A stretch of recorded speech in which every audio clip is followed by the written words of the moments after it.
So I wanted to make I'm gonna start making some videos on like some personal paranormal experiences.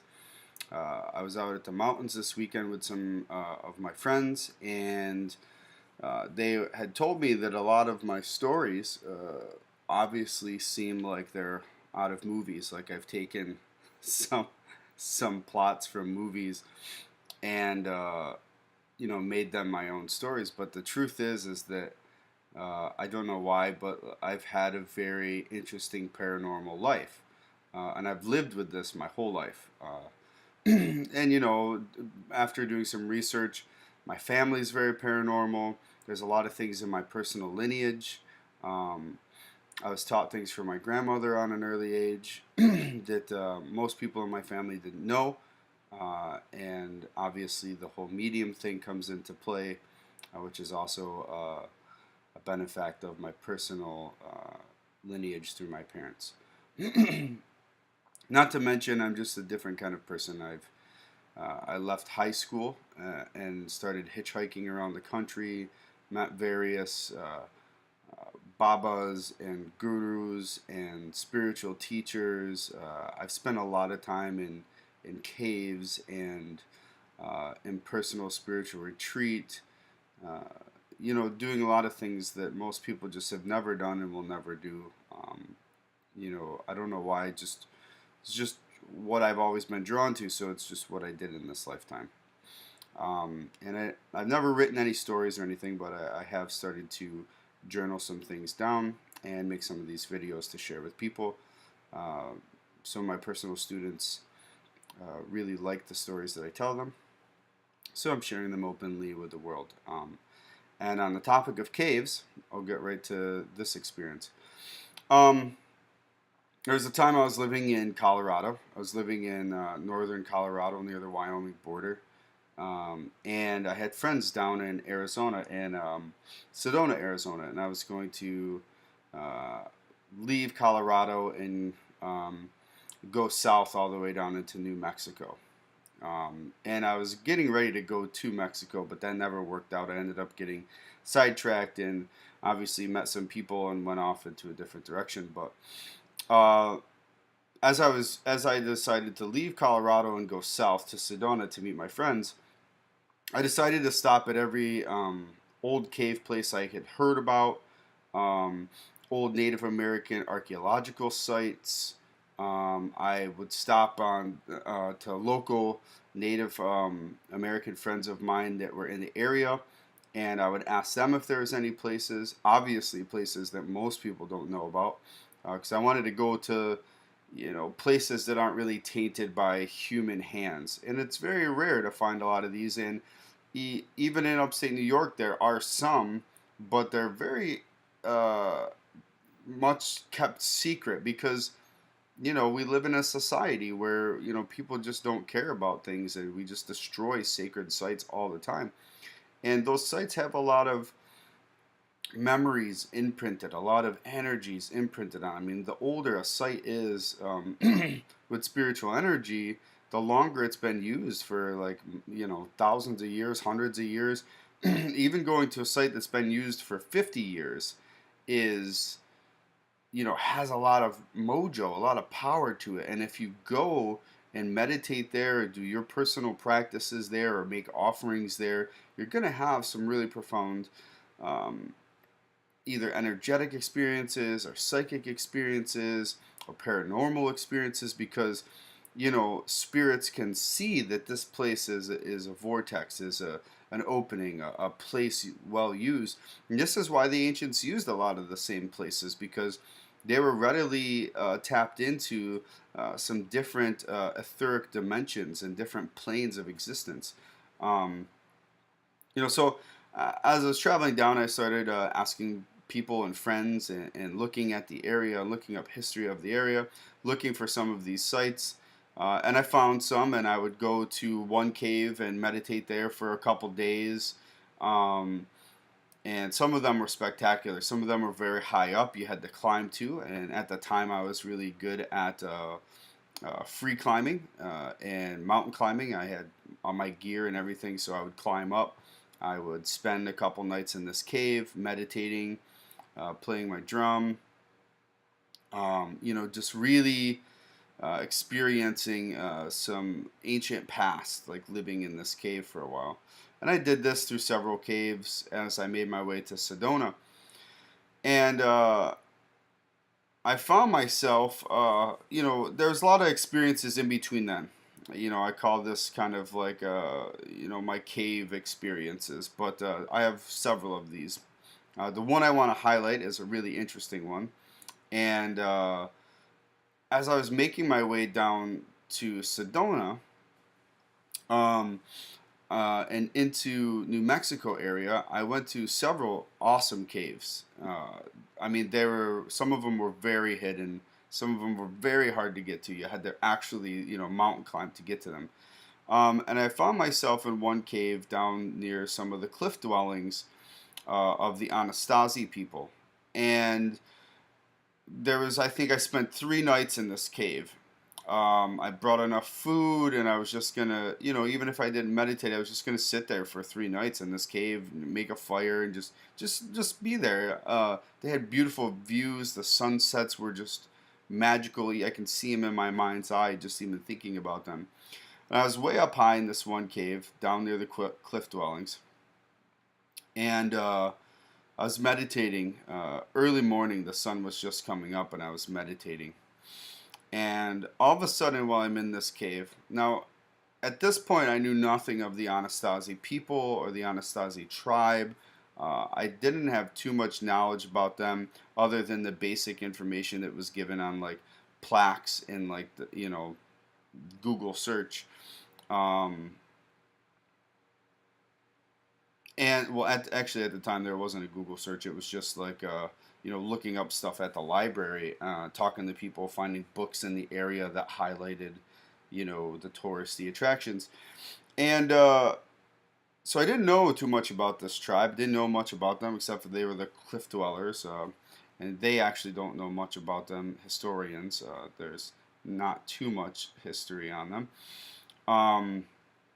So I'm meditating in this cave close to the cliff dwellings, the ones that all the tourists go to. But I was, close to it, but not actually in that same area. I was a little farther away on a hidden cave that I stumbled across, and I went up in there and I stayed there for 3 days. I was meditating early in the morning, and I was meditating for about an hour, 20 minutes, and all of a sudden I was out of my body.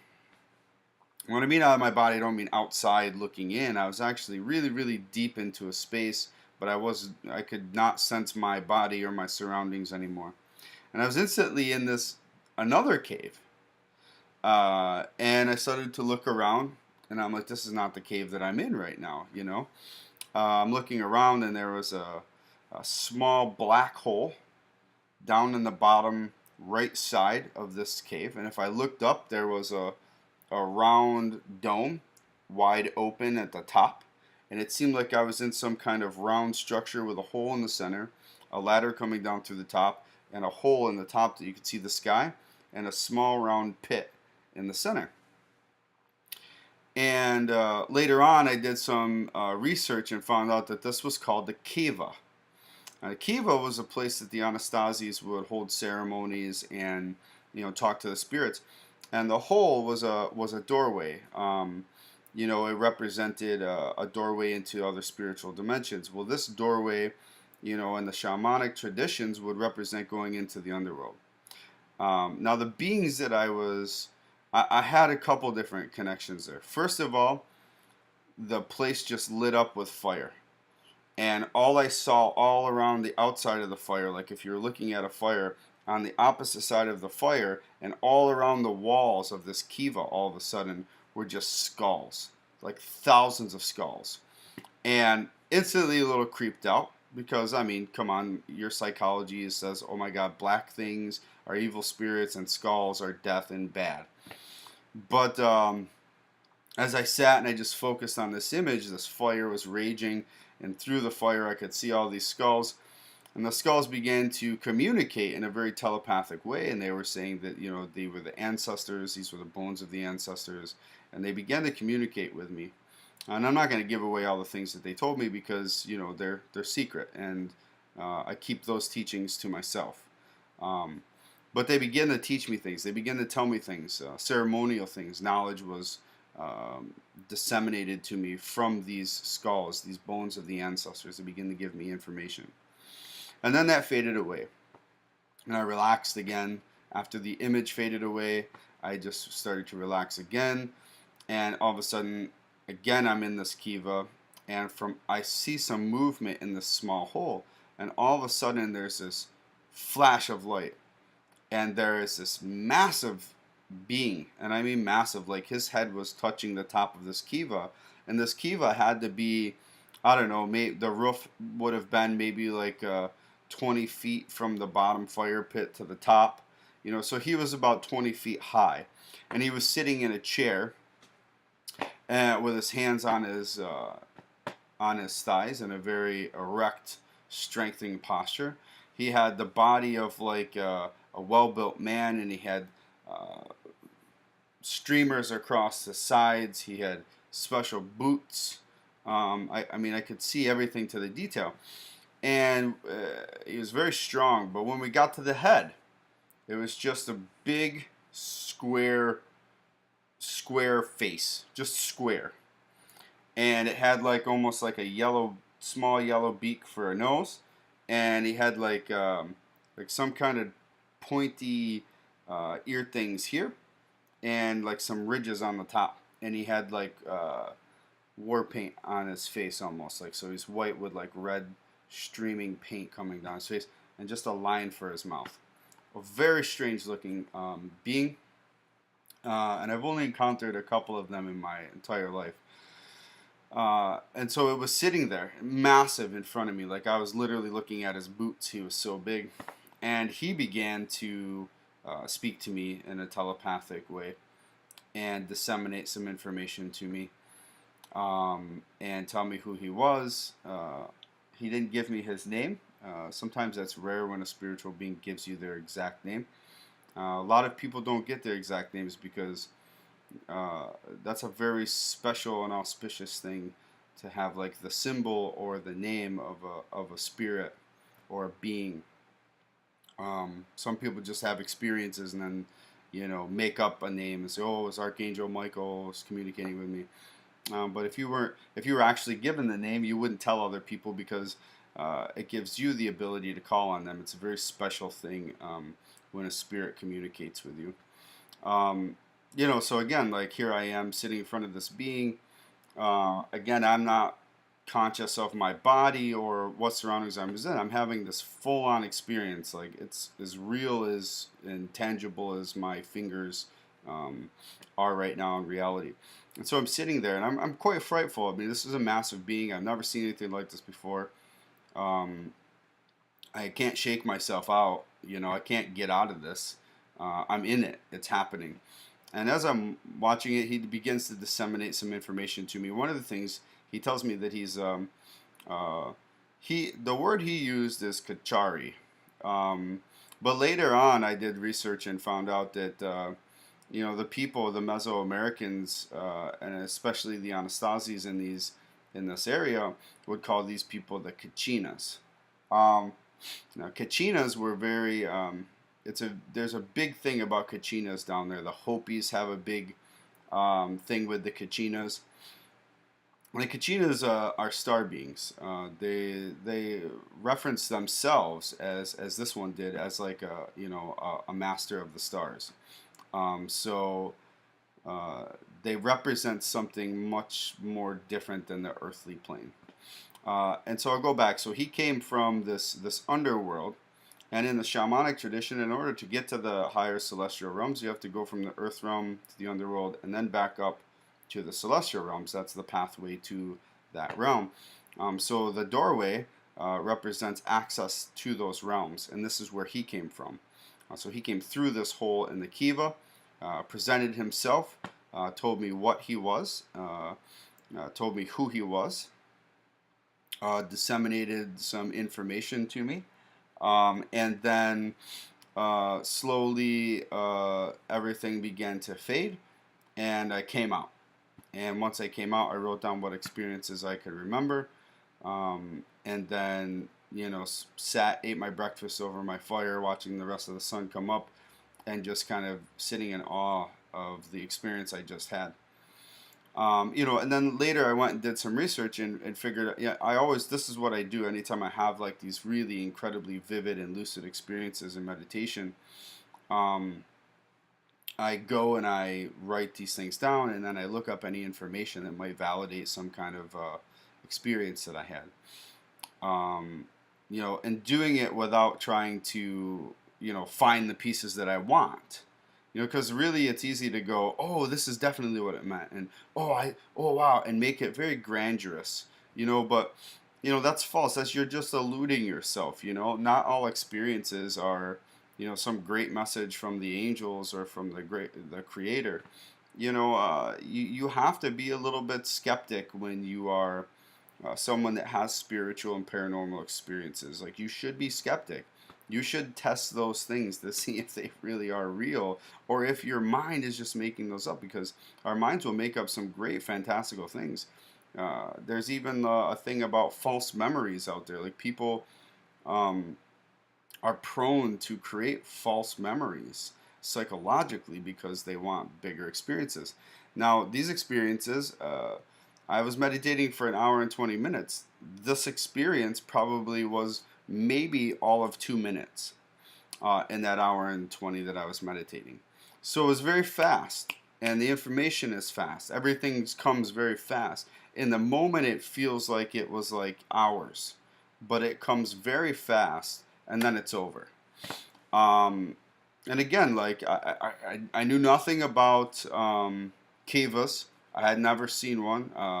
Still to this day, I've only seen the ones that are on the internet. And I've never, and I didn't know much about the kachinas, or the spiritual beings.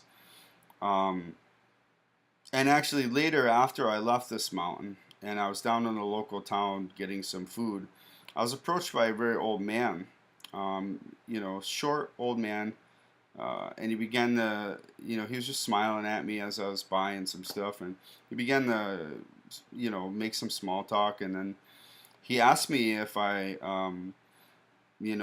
had seen the mountain dwellings. And I said, yeah, actually, I just was up there. And he said, have you ever seen this ruin or that ruin? I was like, no, I never even heard of those ruins.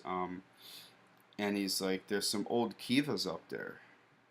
You should go there and sit in the kivas. And I was like, really? It's very interesting. Like, I just, and I started asking about the kivas, and it turns out that he was, a Hopi grandfather.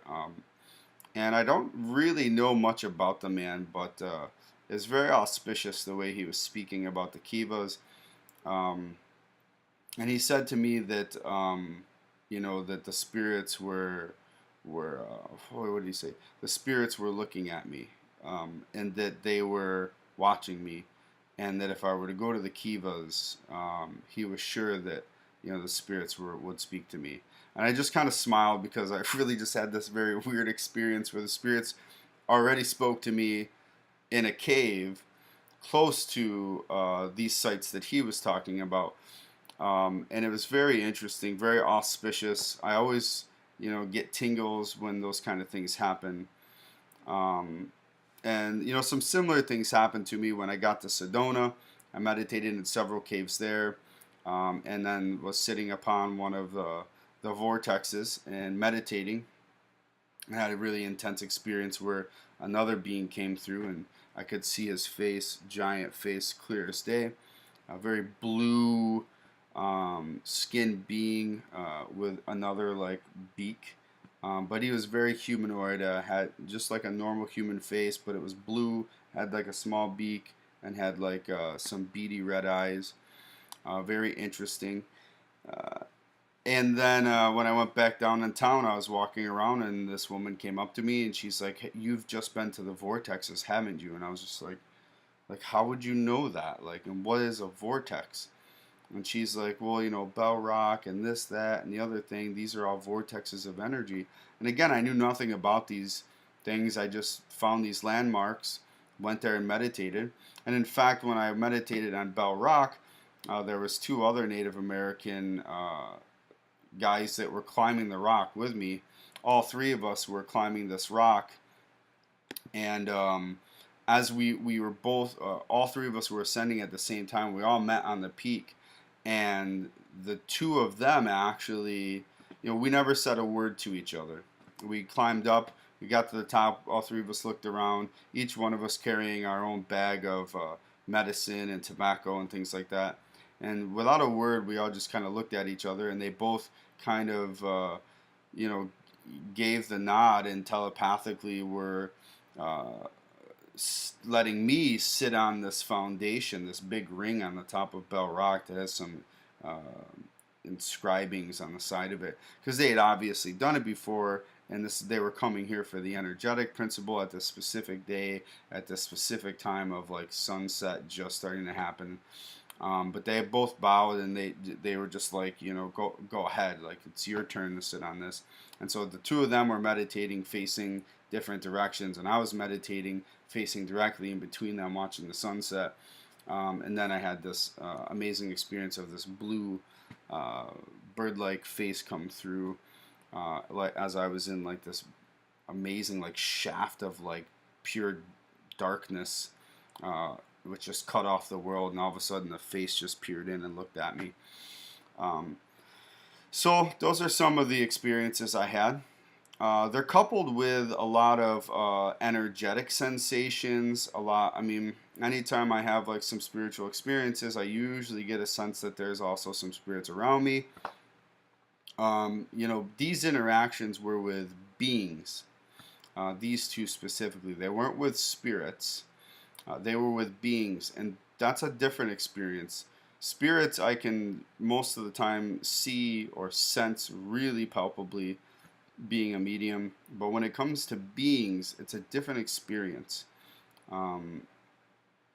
Beings themselves, I classify them different. I don't know how other people classify them, but I classify them different. As beings themselves are more ethereal, as in spirits. They're much more palpable on the earthly plane. So there are some different experiences. You can call the beings spirit beings or whatever you want. I just call them beings. They are a spirit of some kind of dimensional presence.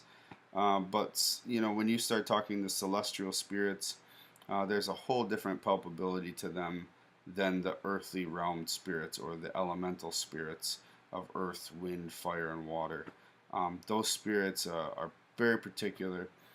Some of them are very high and have some of the same ethereal palpability, but these two experiences were, some celestial type beings that were coming with knowledge to impart wisdom from some very ancient ways. So this was some of my experiences. I have tons more, and I will make more videos. I hope you guys all enjoyed this. I hope it was fun and entertaining for you all. And thank you for watching.